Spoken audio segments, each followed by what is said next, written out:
студенты на качественно новом уровне смогут изучать машиностроение, управление сложными техническими системами, заниматься обработкой материалов.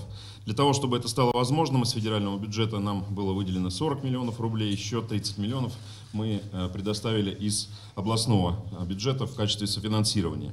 Ну а эти ресурсы, которые вложили сегодня в политехнический колледж, они обязательно дадут отдачу. Это, безусловно, поможет достичь значительных результатов в подготовке профессиональных кадров для наших предприятий. После приветственных слов губернатор Николай Любимов начал осмотр 5 мастерских политехнического колледжа, оборудованных на грант, который тот получил в рамках нацпроекта образования. Разнообразные новые станки сейчас на этапе наладки. За более чем 30-летнюю мою директорскую карьеру это самое знаковое событие в моей жизни. Это мечта всех моих лет, чтобы система профессионального образования работала на тех станках, которых даже иногда и нет на предприятиях. Вот это удалось. Павел Ясенков – первокурсник. В работе детали пока не самые сложные и делает задания он на обычном станке.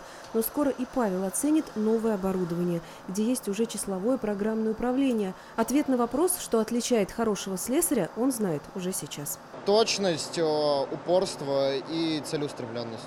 Ну а все остальное со временем придет. Как раз отточить навыки помогут новые станки – токарные, фрезерные, 3D-сканеры и 3D-принтеры. Задача – готовить кадры на уровне мировых стандартов WorldSkills. На этом оборудовании можно провести независимую оценку квалификации выпускников – демонстрационный экзамен. Особняком в числе новых мастерских стоит посвященная интернету вещей. Идеи здесь можно воплотить в жизнь, пусть пока и лишь в миниатюре. Помимо главы региона, возможности учебного заведения по подготовке кадров для машиностроения оценили представители крупных предприятий. Ведь сверхзадача нового оборудования – избавить работодателей от необходимости доучивать молодых специалистов, когда те начинают работать на производстве. Евгения Фролова, Денис Левин. Новости, Рязань.